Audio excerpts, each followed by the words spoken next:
ప్రియమైన స్నేహితులకు నమస్కారం. నేను మీ పద్మావతి. స్నేహితులు, ఈరోజు మనం వినబోతున్న కథ మా వీధిలో దుకాణం. రచన శ్రీకంఠ స్ఫూర్తి. స్నేహితులు, నేను వినిపించిన కథ విని నచ్చితే లైక్ చేయండి, షేర్ చేయండి, సబ్స్క్రైబ్ చేసుకుని నన్ను ఎంకరేజ్ చేస్తారు కదూ. మరిక కథలోకి వెళదామా? మా వీధిలో దుకాణం కథ. రచన శ్రీకంఠ స్ఫూర్తి. ఉదయం 6:30 అయింది. పక్కమించి లేచి వరండాలోకి వచ్చేసరికి మా వీధంతా ఏదో అలజడిగా, ఆందోళనగా ఉందనిపించింది.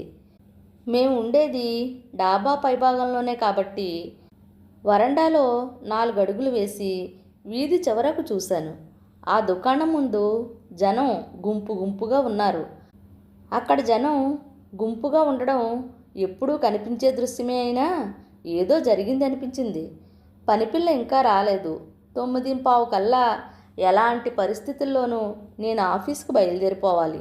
హడావిడిగా నిత్యకర్మల్లో నిమగ్నమయ్యాను. శ్రీమతి పుట్టింటికి వెళ్ళి నెల రోజుల పైనే అయింది. మరో నెల రోజుల్లో నానిగాడికి చెల్లెల్నో తమ్ముణ్ణో జన్మనిస్తుంది. ఆపై 3 నెలలకు కానీ ఆవిడ ఇంట్లో అడుగు పెట్టదు. అప్పటి వరకు నా పాటలు నేను పడకుండా పద్దుని అప్పగించి వెళ్ళింది. పద్దు పూర్తి పేరు పద్మ. బొద్దుగా ఉంటుంది. బొద్దుగా ఉన్న చలాకీగా పనిచేస్తుంది. 13 ఏళ్ళు. ఈడేరిన వయస్సే. మున్సిపల్ స్కూల్లో 9 చదువుతోంది. పద్దు మా ఇంట్లో వంట పని, ఇంటి పని చకచకా చేస్తుంది. క్రిందికి వెళ్ళి యజమాని కుళాయిలోంచి 3 బిందెల నీళ్లు పట్టి తెస్తుంది. కుక్కర పెట్టి ఇంత అన్నం ఉడకబెట్టి ఫ్రిడ్జ్లో ఏ కాయగూరలో ఉంటే కూర కూడా చేసి పెడుతుంది. నేను క్యారేజీ సర్దుకుని నిశ్చింతగా ఆఫీస్కి వెళ్తాను. తను పని పూర్తి చేసుకుని స్కూల్కి వెళ్ళిపోతుంది. అప్పుడప్పుడు పద్దు తల్లి మంగమ్మ 5 ఏళ్ల కొడుకును వెంటబెట్టుకుని పనిలోకి వస్తుంది. మనిషి వంగిపోయి ముక్కుతూ మూలుగుతూ పనిచేస్తుంది. మంగమ్మది పెద్ద వయస్సు కాదు. ఎందుకు మంగమ్మ అలా వంగిపోయి నడుస్తావు అని ఒకసారి అడిగితే, నాను కట్టుకున్న దొంగ సచ్చినోడు నా వీపు మీద కొట్టిన దెబ్బలకి నా నడుము ఇలాగ వంగిపోయినది బావు అంది.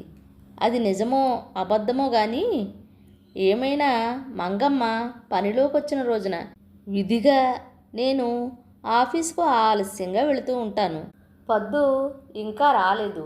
స్నానం చేసి లుంగీతో వీధి ఆ చివరి నుంచి ఈ చివరి వరకు దృష్టిని సారించాను. మంగమ్మ, పద్దు ఎవ్వరూ కనిపించలేదు. ఆ దుకాణం వద్ద జనం గుంపుగా అలాగే ఉన్నారు. ఇంతలో ఇంటి యజమాని వీరాస్వామి పువ్వులు కోసుకోవడానికి పూల సజ్జతో పైకి వచ్చాడు. బట్టతల, అడ్డబొట్టు, బాణపొట్ట, మొల చుట్టూ కట్టుకున్న కాశీ తువ్వాలు.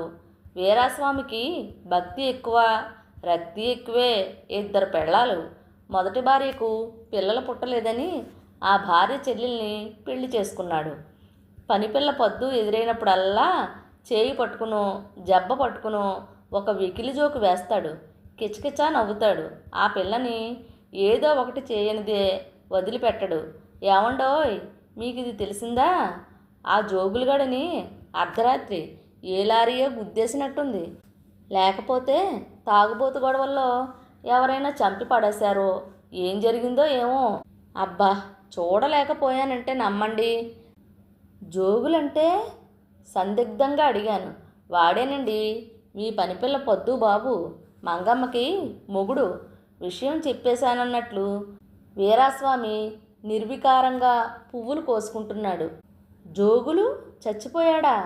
ఎందుకో మనసు బాధగా మూలిగింది. పద్దు తండ్రిగా, మంగమ్మ మొగుడుగా జోగులు నా వద్దకు తరచూ వస్తూ ఉండేవాడు. పొమ్మని విసుక్కున్నా పోయే మనిషి కాదు.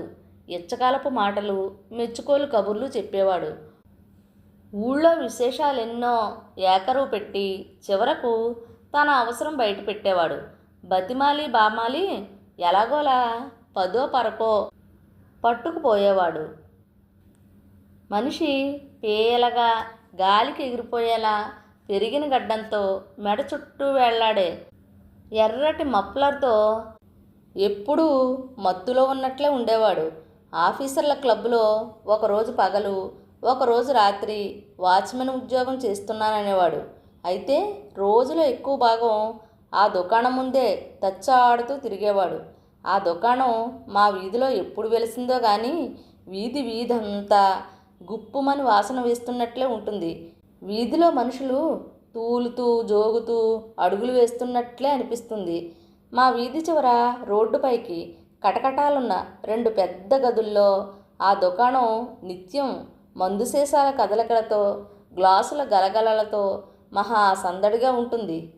వరండాలోనూ, డాబా మీద, బాల్కనీలోనూ మద్యం ప్రియుల కేకలతో, కేరింతలతో గోలగోలగా ఉంటుంది. 3 పనివాళ్ళు చతురస్రపు ద్వారాల్లోంచి చౌక సారాయితో పాటు మందు సీసాలు సరఫరా చేస్తుంటే నిరాటంకంగా యథేచ్ఛగా అర్ధరాత్రి దాటే వరకు అమ్మకాలు జరిగిపోతూ ఉంటాయి. ఆ దుకాణం ముందు మిరపకాయ బజ్జీలు మొదలు కోడిగుడ్డు అట్లు, కోడి పలావు, కారంతో ఎర్రగా కాల్చిన మాంసపు జాయింట్లు సైకిల్ చక్రాల బండ్లపై వేడివేడిగా తయారవుతూ ఉంటాయి. దారిని పోయేవాళ్ళు మహా ఇబ్బందిగా ఎలాగోలా తప్పించుకుని పోవాల్సిందే. తాగి తూగేవాళ్ళు తాగి రోడ్డు మీద పడిపోయేవాళ్ళు. అటు ఇటు నడిచే ఆడవాళ్ల మీద తూలి పడేవాళ్ళు. ఇవన్నీ సాధారణంగా అక్కడ కనిపించే దృశ్యాలే. ఇక ఆ దుకాణం ముందు గొడవలు, కొట్లాటలు, తన్నుకోవడాలు నిత్యకృత్యాలే. కాఫీ పెట్టుకుని తాగి ఆఫీసుకు తయారై డాబా మెట్లు దిగి కిందకు వచ్చాను. వీరాస్వామి గొంతు పూజగదిలోంచి ఇంకా వినబడుతోంది. నా పాత చేతక బండి బయటికి తీసి బయలుదేరాను. పొద్దు, మంగమ్మ ఇకపై పనిలోకి రాకపోవచ్చు. కొన్ని రోజులు హోటల్ భోజనమే నాకు ప్రత్యామ్నాయం. ఆ దుకాణానికి అల్లంత దూరంలోనే నా చేతక్కు అప్రయత్నంగా ఆగిపోయింది. జోగుల శవానికి కాస్త దూరంగా నిలబడి జనం చూస్తున్నారు. అక్కడ దృశ్యం నిజంగా బీభత్సంగా ఉంది. జోగుల తల రక్తసిక్తంగా ఉంది. రక్తం కారి రోడ్డు మీద పడి ఎండిపోయింది. ఈగలు ముసురుతున్నాయి. ఏ లారీయో కొట్టేసిందని కొందరు, కాదు ఏదో గొడవ జరిగి ఉండొచ్చని కొందరు, తాగుబోతును చంపాల్సిన అవసరం ఎవరికుందని మరికొందరు మాట్లాడుకుంటున్నారు. పోలీసులు ఇంకా రాలేదు. ఆ జనంలో నా కళ్ళు మంగమ్మ పద్దుల కోసం వెతికాయి. శవానికి కాస్త ఎడంగా చెత్తకుండీ పక్కన పద్దు ఒక్కతే నిలబడి ఉంది. ఆ పిల్ల ముఖంలో దుఃఖం, దిగులు వేళ్లాడుతున్నాయి. అప్పటి వరకు ఏడ్చినట్టు కళ్ళు ఉబ్బి ఉన్నాయి. నన్ను చూసి పద్దు లేచి నిలబడింది. మంగమ్మేది? కనబడదేం? మీ అమ్మేది? ఏం జరిగింది?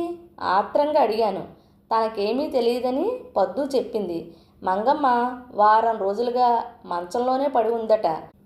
లేవడానికి నడుం పట్టు ఇవ్వడం లేదట. కాళ్ళు సహకరించడం లేదట.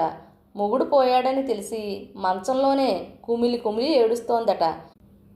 మొగుడు శవాన్ని చూడాలంటే ఎవరైనా ఆమెను బయటకు మోసుకు రావాలట. జోగుల వల్ల, అతనికున్న తాగుడు అలవాటు వల్ల ఇంతకాలం ఎన్నో బాధలు, హింస అనుభవించింది మంగమ్మ. ఆ బాధల నుంచి, హింస నుంచి ఇప్పుడు ఒక రకంగా మంగమ్మకి విముక్తి దొరికింది. కానీ ఆ కుటుంబానికి ఇప్పుడు మగదిక్కు లేకుండా పోయింది. మంగమ్మకు జోగులు 2వ భర్త. పెళ్ళైన ఏడాదికే మొదటి భర్త చనిపోయాడు. పద్దుకు తల్లిగా ఉన్న మంగమ్మని పెద్ద మనసుతో పెళ్లి చేసుకున్నాడు జోగులు. ఆ తర్వాత వాళ్లకు పుట్టిన సంతానమే కిట్టిగాడు. మొదట్లో జోగులు మంగమ్మను చాలా బాగా చూసుకునేవాడట. ఈ తాగుడు అలవాటైన తర్వాతే మనిషి మారిపోయాడట. ఈ విషయాలన్నీ మంగమ్మ నా శ్రీమతికి చెప్పినవే. కొన్ని క్షణాలు ఆలోచించి అవసరానికి పనికొస్తుందని 2,000 రూపాయల నోట్లు పద్దు చేతిలో పెట్టాను. పద్దు వద్దనకుండా తీసుకుంది. నేను చేతక్ని బయలుదేరదీశాను. ఈరోజు నేను ఆఫీసుకు విధిగా పోవాలి. ఆఫీసులో ఆడిట్ విభాగం వాళ్ళు తనిఖీలు నిర్వహిస్తున్నారు. ఇవాళ ఆఖరి రోజు. జోగుల శవం నా కళ్ళల్లో కదులుతోంది. జోగులు ఎలా పోయాడు? ఏం జరిగింది? తాగి పడున్నవాడిని ఏ వాహనమో ఢీకొట్టేసి పోయిందా, లేక ఎవరితోనన్నా గొడవ పడ్డాడా? జోగులు నిత్యం తాగుతాడు. అక్రమంగానో సక్రమంగానో అప్పు చేసో తప్పు చేసో తాగుతాడు. కాకపోతే మంగమ్మని కొట్టి తిట్టి సాధించి మరీ తాగుతాడు. వాడి సంపాదన సరే సరి, పొద్దు పుస్తకాల్లో సంచిలో దాచుకున్న చిల్లర డబ్బులు కూడా కాజేస్తుంటాడు.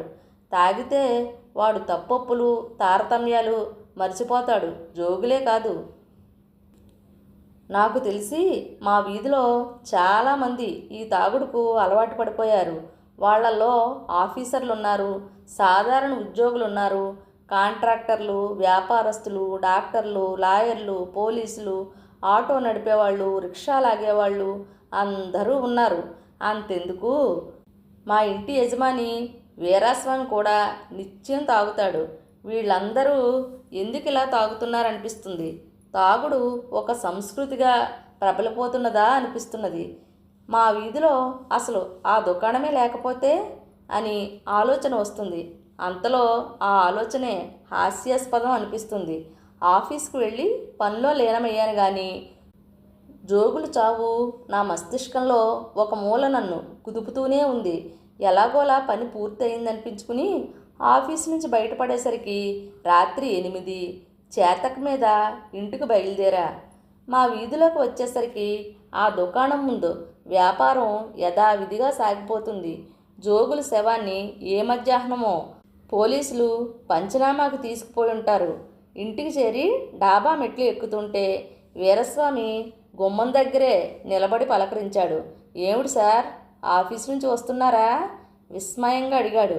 అవునండి, అత్యవసరమైన పని ఉండి వెళ్లాల్సి వచ్చింది. మీరింకా ఆ జోగుల శవం కూడా వెళ్ళారేమో అనుకున్నాను. పోలీసులు వచ్చారు. ఆ దుకాణం వాళ్ళతో సహా చుట్టుపక్కల వాళ్ళందరినీ విచారించి వెళ్ళారు. ఎవ్వరూ ఏమీ చెప్పలేకపోయారు.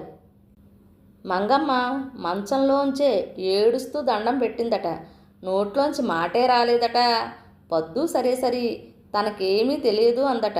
డబ్బులొచ్చే కేసు కాదనుకున్నారో ఏమో, తాగుబోతనగానే పోలీసులు ఏదో వాహనం ఢీకొట్టేసి పోయిందని రాసుకున్నారట. గంటలో పోస్టుమార్టం చేసి శవాన్ని కూడా అప్పగించేశారు. ఈ పాటికి జోగులుగాడిని ఆ పేటవాళ్ళు బూడిద చేశారో భూమిలో పాతి పెట్టేశారో అంతా ముగిసిపోయే ఉంటుంది. పాపం వయసులో ఉన్న పద్దు, దాని తమ్ముడు, మంచంలో పడ్డ జబ్బు మనిషి మంగమ్మ, వాళ్ళకిప్పుడు ఎవరు దిక్కు? అన్ని విధాలా ఆదుకునే మీలాంటి వాళ్ళు తప్ప. వీరాస్వామి మాటల్లో ఏదో శ్లేష ధ్వనించింది. నేను పట్టించుకోలేదు. మెట్ల మించి వెనక్కి తిరిగి చేతక్ని మళ్ళీ బయటకు తీశాను. బండి పద్దు వాళ్ళుండే పేట వైపు పరుగు పెట్టింది. మంగమ్మ కష్టజీవి. మా ఇంటితో పాటు 5-6 ఇళ్లల్లో పనిచేసేది. పద్దు కూడా తన తల్లితో పాటు కష్టపడేది. తన కూతుర్ని 10వ తరగతి వరకైనా చదివించాలన్నది మంగమ్మ ఆశ. జోగులకి పద్దును చదివించడం ఎంత మాత్రం ఇష్టం ఉండేది కాదు.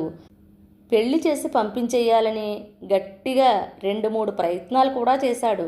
అందులో 2 పిల్లలున్న రెండో పెళ్లి సంబంధం ఒకటి, ఆ మద్యం దుకాణంలో పనిచేసే తాడు బొంగరం లేని అవిటి కుర్రాడి సంబంధం ఒకటి. మంగమ్మ లబోదిబోమని గోల పెట్టింది, ఏడ్చింది. మైనారిటీ తీరలేదు. అప్పుడే ఆ పిల్లకి పెళ్ళేంటని గట్టిగా జోగులుగండి మందలించాను నేను.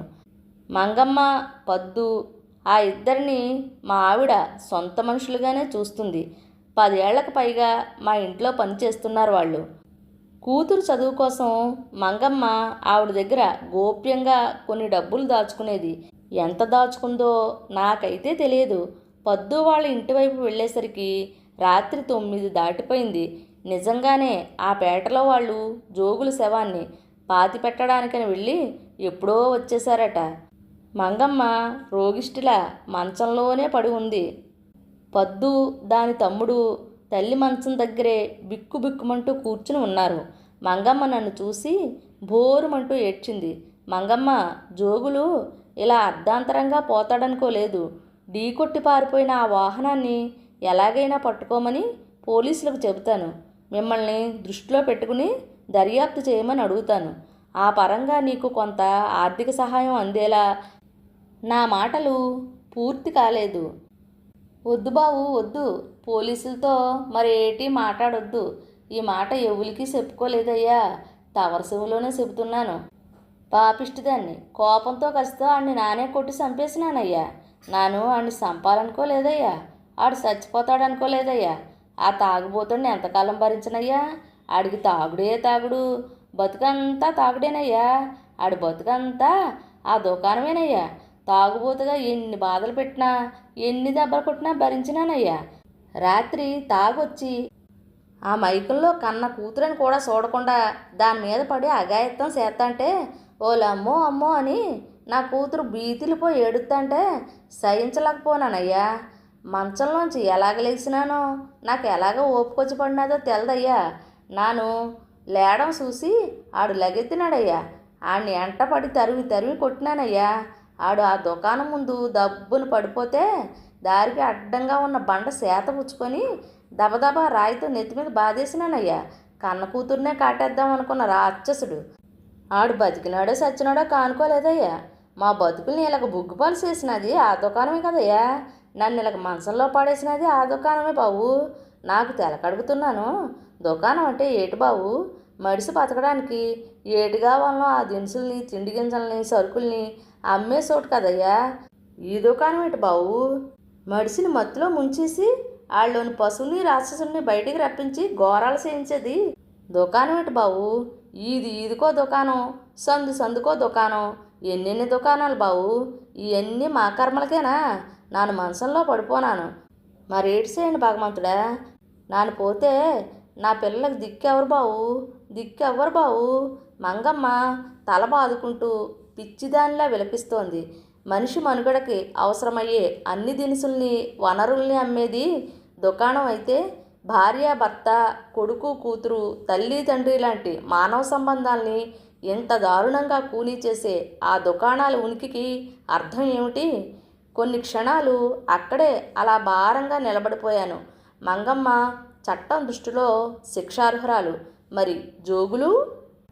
స్నేహితులు, రచయిత మనకు చాలా మంచి కథను అందించారు కదండి. మరి కథ నచ్చితే లైక్ చేయండి, షేర్ చేయండి, సబ్స్క్రైబ్ చేసుకుని నన్ను ఎంకరేజ్ చేస్తారు కదూ. మరొక మంచి కథతో మళ్ళీ కలుద్దామా? ఇక ఉంటానండి, సెలవా మరి.